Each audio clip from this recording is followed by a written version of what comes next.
What's up everyone, and thank you for stopping by the channel. Today's project is this green machine trimmer, and the problem is, in a previous video we were finally able to get it running. However, the trimmer head wasn't spinning. Let's take a good look at it, find out what's wrong with it, and hopefully we can fix it.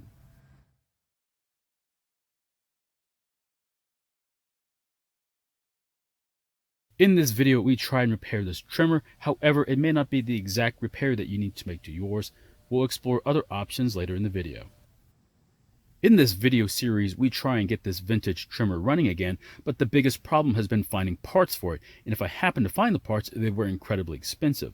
Now, in the last video, I installed a fuel tank grommet, fuel lines, filter, and I also replaced the metering diaphragm.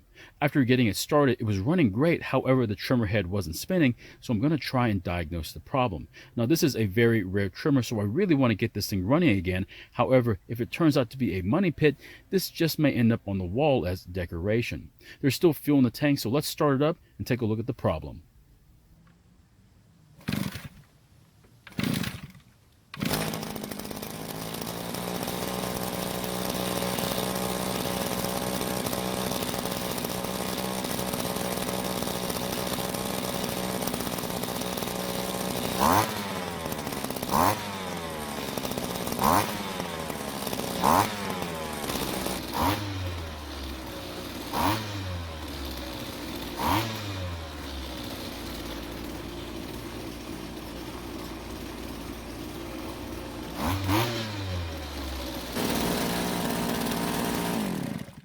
As you can hear, the engine sounds very good, but as you can see, the head isn't spinning, so the possible problems are a stuck clutch that isn't engaging the clutch bell, a broken or damaged drive shaft, or even a bad gearbox. Now, there is another possible problem though, and it's the coupling where the shaft detaches so you can add other attachments to it. I've only had this problem one other time come up in a Husqvarna trimmer, so even though the chances are low, I'd like to start there. Now, after separating the lower section, I'm going to use a drill to spin the shaft and make sure that the shaft isn't broken and that the gearbox is still working. As you can see, it's working, but of course you don't need to use a drill. Just spin the head by hand and make sure that the drive shaft is spinning. So there's nothing wrong with the gearbox and the lower section, so the next thing I want to look at is the coupling. While we're looking at it, let's start the engine and see if it's spinning. Now, it shouldn't spin if the clutch is working like it's supposed to, but I am kind of curious. Now, if it is spinning, I know that the upper part is still connected to the engine.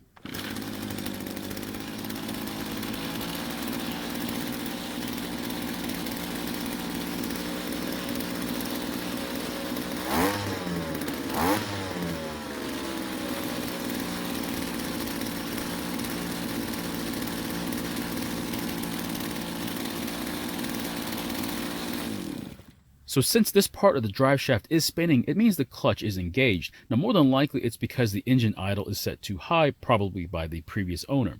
I'll take a look at it later on when I get the trimmer head spinning again.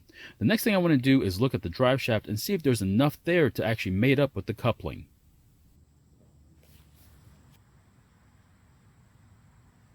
If I line up the shaft next to the drive shaft coupler, there's not much sticking out, so that might mean that the other side of the drive shaft isn't making contact either.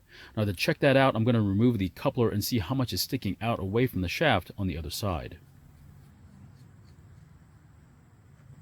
Now, the coupler itself has a tang that sticks out to help align the lower section, but it also limits the shaft from being pushed up any closer to the upper shaft. So here's the slot that was cut into the lower shaft that the tang slides into. Now, I don't think there's a coupler or a shaft problem because there's no way these things could change without someone modifying them. I think it's a drive shaft position problem. To be exact, I think the upper shaft has shifted away from the lower one.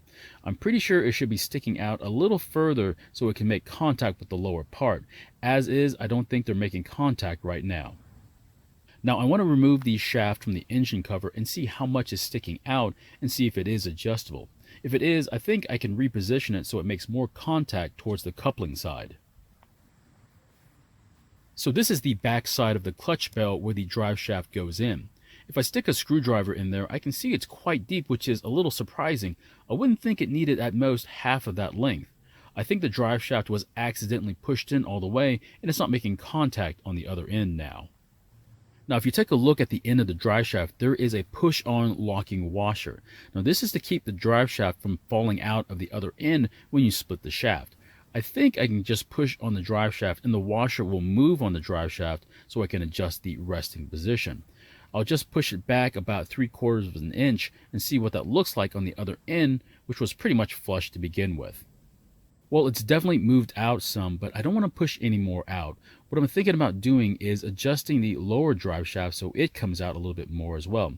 I just need to remove the gearbox, and I'm sure I'll be able to adjust it like the other one.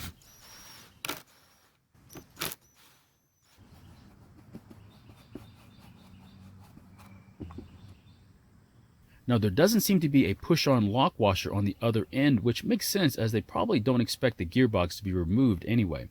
What I'll do is push the drive shaft up so there's more sticking out on the other end. I don't want to push out as much as I did on the other shaft unless I have to. After doing that, I want to put the gearbox and the coupler back on and then reassemble the shaft so I can start the engine and see if this fixes the problem. Now, the most likely reason why the head usually doesn't spin is one of the ends of the drive shaft has been damaged. I've probably seen this problem more times than a broken gearbox or a clutch problem. Now, the fix for this is to remove the bad drive shaft and replace it. If you can't find a drive shaft, you could cut the bad end off and then reshape that end. However, you would also have to shorten the outer drive shaft to make up for the part that you cut off the drive shaft. So at some point I did remove the shaft from the engine coupling to see if there was a better option to adjusting the drive shaft, but there wasn't one. I just find it interesting that the drive shaft doesn't technically reach all the way from the gearbox to the clutch drum. It's basically about an inch short, so if the upper shaft gets pushed up about 1/2 inch and the lower shaft gets pushed down about 1/2 inch, then the two shafts are no longer connected. I can only guess that maybe one of the drive shaft isn't an original part.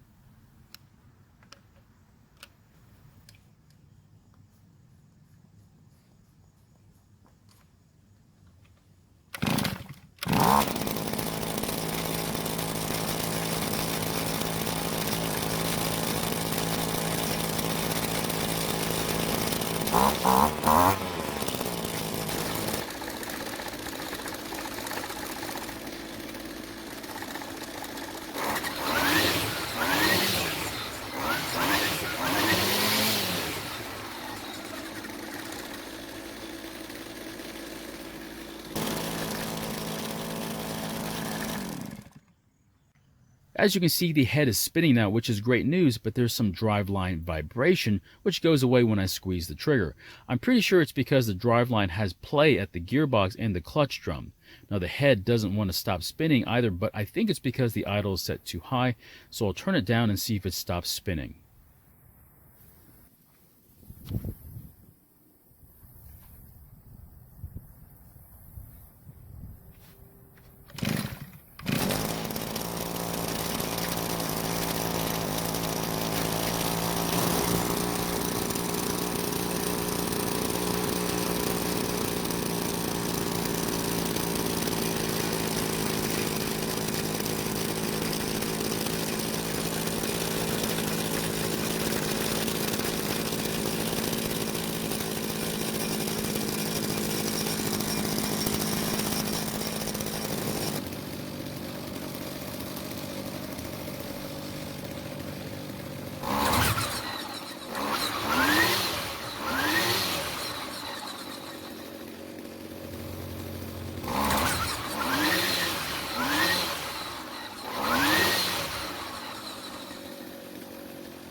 So the idle was the problem, and I'm not really worried about the driveline vibration, but I do have a few ideas on how to fix it.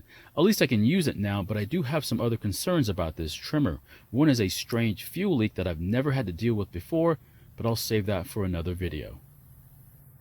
So my question is, should I investigate this driveline vibration more or just leave it alone? Do you think this vibration will hurt something in the driveline like the gearbox, the clutch, or even the engine? Now, I know how I feel about it, but I'd like to hear what you have to say. Thank you for watching. I really appreciate your time here. Please feel free to ask any questions, and I hope to see you in my next video.